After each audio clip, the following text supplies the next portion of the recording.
Please subscribe.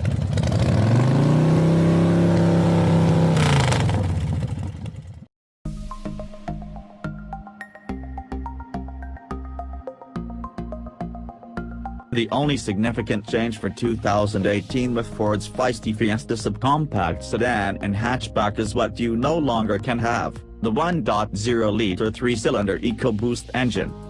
The $995 Fiesta option, offered since the 2014 model year, not only was engaging compared with the Bass 4-cylinder, it was the 2017 Fiesta's top fuel economy offering at 31/41/35 of a mile per gallon city/highway/combined, impressive numbers for a non-hybrid.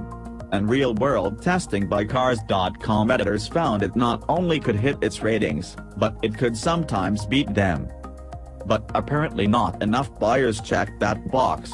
Ford spokesman Dan Jones said that based on customer demand, only the 1.6-liter base 4 and the 1.6-liter EcoBoost performance option would remain.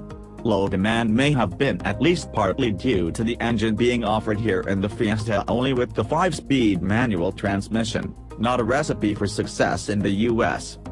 The engine will continue to be offered, with stick or optional automatic, in the SE trim of Ford's Focus compact sedan.